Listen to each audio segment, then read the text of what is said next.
ഇന്ന് നമ്മൾ ഉണ്ടാക്കുന്നത് നോയമ്പിനൊക്കെ കഴിക്കാൻ പറ്റിയ ഒരു അടിപൊളി വെജിറ്റേറിയൻ ഡിഷാണ് പാലക് പനീറാണ് കേട്ടോ. അപ്പം നമുക്ക് അതിന് വേണ്ടി ഈ പാലക്ക് ഇവിടെ എടുത്തിട്ടുണ്ട്, അതായത് പാലക്കിൻ്റെ ഇലകൾ എടുത്തിട്ടുണ്ട്. നമുക്കിതിനെ ഒന്ന് പ്യൂരയാക്കി എടുക്കാം, നമുക്കിതിനെ ഒന്ന് അരച്ചെടുക്കാം. അപ്പോൾ അതെങ്ങനെയാണ് ചെയ്യുന്നതെന്ന് നോക്കാം. നമുക്ക് അതിന് ആദ്യമായിട്ട് വേണ്ടത് നമുക്ക് ചൂടുവെള്ളം വേണം. ചൂടുവെള്ളത്തിന് വേണ്ടി നമ്മൾ പോട്ടെടുപ്പത്ത് വെച്ച് വെള്ളം ഒഴിച്ചു കൊടുത്ത്, നമുക്ക് തിളച്ച വെള്ളമാണ് ഞാൻ ഒഴിച്ചു കൊടുക്കുന്നത് കേട്ടോ. തിളച്ച വെള്ളത്തിലേക്ക് നമ്മുടെ ഈ പാലക്കിൻ്റെ ഇലകൾ ഇട്ട് കൊടുക്കാം. ഈ ഇലകൾ 1 മിനിറ്റ് നേരെ ചൂടുവെള്ളത്തിൽ കിടന്നാൽ മതി കേട്ടോ. നമ്മൾ ഉടനെ എടുത്ത് ഊറ്റിയെടുക്കുവാണേ, അല്ലെങ്കിൽ ഇതിൻ്റെ നിറം മാറിപ്പോകും. അതുപോലെ ഒരുപാട് വെന്തും പോകും. അങ്ങനെ വെന്ത് പോകരുത്, പെട്ടെന്ന് നമുക്ക് ഊറ്റിയെടുക്കാം. നമ്മൾ ഈ ഇലകൾ ഡ്രെയിൻ ചെയ്തെടുക്കുവാണ് കേട്ടോ.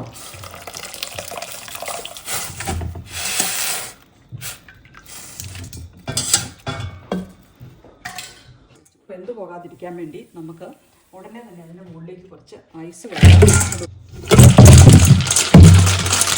എന്നാലും ഇതിൻ്റെ ആ ഫ്രഷ്നെസ്, ആ പച്ച കളർ നിലനിൽക്കണമെങ്കിൽ ഇങ്ങനെ ചെയ്താൽ ആ പച്ച കളർ നിലനിൽക്കും കേട്ടോ.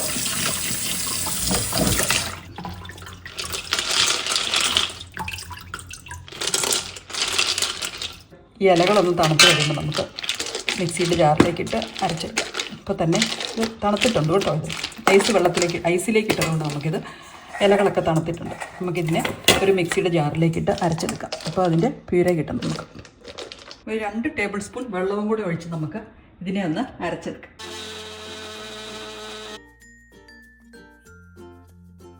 നന്നായിട്ട് അരഞ്ഞു കിട്ടിയിട്ടുണ്ട്. നല്ല പച്ച കളറിൽ തന്നെ ഇരിക്കുന്ന കണ്ടോ. ഇങ്ങനെ നമുക്ക് അരഞ്ഞു കിട്ടണം. ഇനി നമുക്ക് പനീറിനെ ചെറുതായിട്ട് മുറിച്ചെടുക്കാം.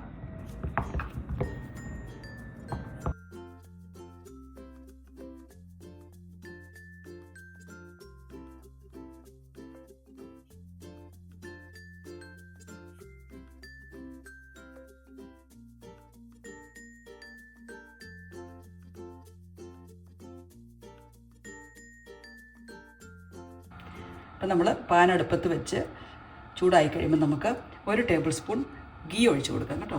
ഗീക്കകത്താണ് ഞാൻ നമ്മുടെ പനീറിന്ന് ഫ്രൈ ചെയ്തെടുക്കുന്നത്. ഗീ ചൂടായി കഴിയുമ്പോൾ നമുക്കതിലേക്ക് പനീരിട്ട് കൊടുക്കാം.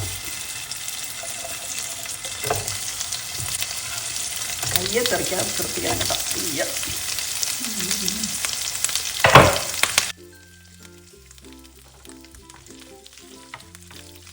ഒന്ന് ഫ്രൈ ചെയ്തെടുത്താൽ മതി, ഒരുപാട് ഫ്രൈ ചെയ്തെടുക്കണ്ട. നമ്മളിത് ഒന്നും കൂടെ ഫ്രൈ വെക്കുന്നുണ്ട്. നമുക്കിതിനെ ജസ്റ്റ് ഒന്ന് ഫ്രൈ ചെയ്തെടുക്കാം.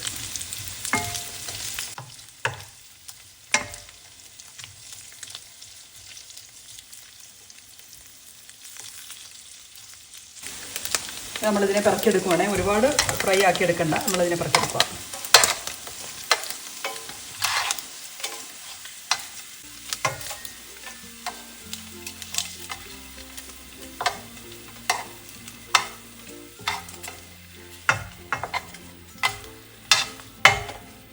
അപ്പോൾ നമുക്ക് ഇതിനുള്ള ഗ്രേവി തയ്യാറാക്കാം. ഗ്രേവി തയ്യാറാക്കാൻ വേണ്ടി ആ ഗീക്കകത്തേക്ക് സ്വല്പം കൂടെ എണ്ണ ഒഴിച്ച് കൊടുത്തിട്ടുണ്ട്. 1 ടീസ്പൂൺ എണ്ണയും കൂടെ ഒഴിച്ച് കൊടുത്ത് കാണും. അതിലേക്ക് നമുക്ക് എണ്ണ ചൂടായി കഴിയുമ്പം നമുക്ക് അരിഞ്ഞു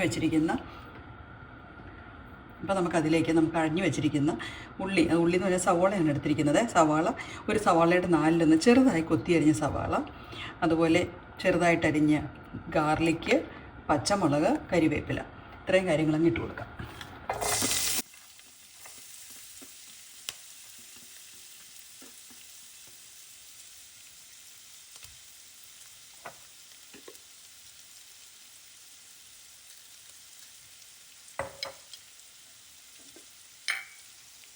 ഇനി നമ്മൾ ഇതിലേക്ക് ഇട്ട് കൊടുക്കുന്നത് ഒരു 1/2 ടീസ്പൂൺ ജീരകവും, നല്ല ജീരകമാണ്, 1/2 ടീസ്പൂൺ ജീരകവും 1/2 ടീസ്പൂൺ ഉലുവായും ഇട്ട് കൊടുത്തിട്ടുണ്ട്.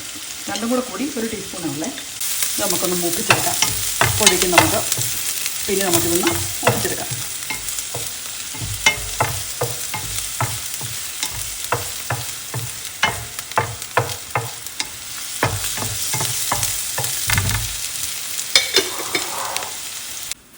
ഇനി നമുക്ക് അതിലേക്ക് ആവശ്യമായിട്ടുള്ള തക്കാളി മുറിച്ചെടുക്കാം. ഇത് 2 ചെറിയ തക്കാളി, ഒത്തിരി വലിയ തക്കാളി അല്ല കേട്ടോ. തക്കാളി ചെറുതായതുകൊണ്ട് 2 എടുത്തിട്ടുണ്ട്. ഇതിനെ നമുക്ക് ചെറുതായിട്ട് മുറിച്ചെടുക്കാം.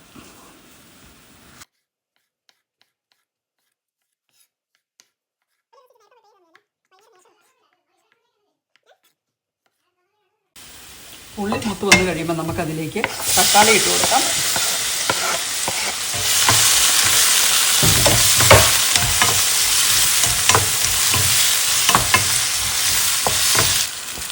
ഇതിലേക്ക് ആവശ്യമായിട്ടുള്ള പൊടികളാണ് ഞാൻ ഇട്ട് കൊടുക്കുന്നത്. ഞാൻ ഇട്ട് കൊടുക്കുന്നത് ഒരു 1/2 ടീസ്പൂൺ മഞ്ഞൾപ്പൊടി,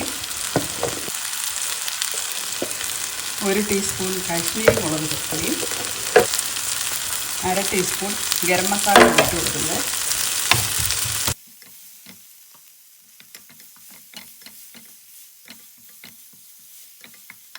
1/2 ടീസ്പൂൺ ഉപ്പിട്ട് കൊടുക്കാം.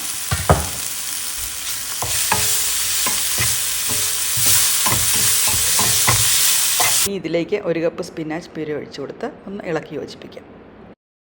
ഇനി ഇതിലേക്ക് ഒഴിച്ചു കൊടുക്കുന്ന 1 കപ്പ്, ആ കപ്പിന് തന്നെ 1 കപ്പ് തേങ്ങാപ്പാലും കൂടെ ഒഴിച്ച് കൊടുക്കുവാണേ. നമുക്ക് ഫ്രഷ് ക്രീം ഉണ്ടെങ്കിൽ നിങ്ങൾക്ക് ഫ്രഷ് ക്രീം ആണെങ്കിലും ഒഴിച്ച് കൊടുക്കാം കേട്ടോ. ഞാനിപ്പോൾ തേങ്ങാപ്പാലാണ് ഒഴിച്ച് കൊടുക്കുന്നത്.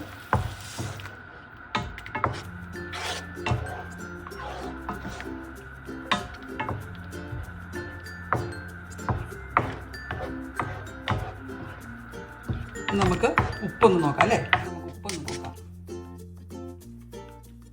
ഉപ്പൊക്കെ ഉണ്ട് കേട്ടോ, ആവശ്യത്തിന് ഉപ്പുണ്ട്. നമ്മൾ ഈ പരുവത്തിലെത്തി കഴിയുമ്പോൾ ഒന്ന് തിളച്ച്, ജസ്റ്റ് ഒന്ന് തിളയ്ക്കാൻ വേണ്ടി, ഒരുപാട് തിളക്കരുത്, ജസ്റ്റ് ഒന്ന് വന്ന് കഴിയുമ്പോഴേ ഇത് തീരെ ജസ്റ്റ് തിളയ്ക്കാൻ തുടങ്ങിയിട്ടുണ്ട്. ഇത്രയും തിളച്ചാൽ മതി. നമുക്ക് ഉടനെ തന്നെ നമ്മുടെ പനീർ ഇട്ട് കൊടുക്കണം, വറുത്ത് വെച്ചിരിക്കുന്ന പനീർ ഇട്ട് കൊടുക്കണം. ഒരുപാട് തിളയ്ക്കാൻ നിൽക്കരുത്, അതിൻ്റെ കളറും മണവും രുചിയും എല്ലാം പോവേ. അതുകൊണ്ട് ഇത്രയും മതി കേട്ടോ. ഇത്ര ആയി കഴിയുമ്പം നമ്മുടെ കറി നമുക്ക് റെഡി ആയിട്ടിരിക്കുകയാണ്. ഒന്ന് ഇതിനകത്തേക്ക് ഒന്ന് ഇട്ട് ഒന്ന് കൂടി റെഡി ആയാൽ മതി, തിളച്ച് വന്നാൽ മതി.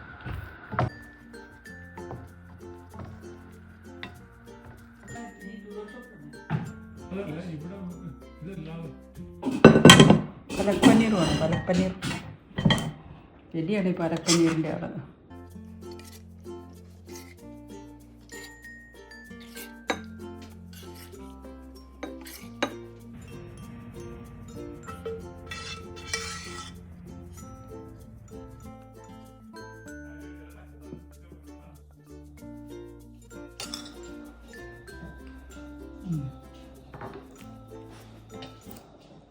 വളരെ രുചികരമായിട്ടുള്ള നല്ല പോഷകസമൃദ്ധമായിട്ടുള്ള നമ്മുടെ പാലക് പനീർ ഇവിടെ റെഡിയാണ് കേട്ടോ. വളരെ ഈസി ആയിട്ട് ഉണ്ടാക്കുകയും ചെയ്യാൻ പറ്റുന്നതാണ്. നമുക്ക് നോയമ്പിനൊക്കെ കഴിക്കാൻ പറ്റുന്നതാണ്. അപ്പം നമുക്ക് ചപ്പാത്തിയുടെ കൂടെയോ ചോറിൻ്റെ കൂടെയൊക്കെ കഴിക്കാൻ പറ്റിയ ഒരു വിഭവമാണ് ഈ പാലക് പനീർ കറി കേട്ടോ. അപ്പോൾ എല്ലാവരും ഒന്ന് ഉണ്ടാക്കി നോക്കണേ. Thank you, by.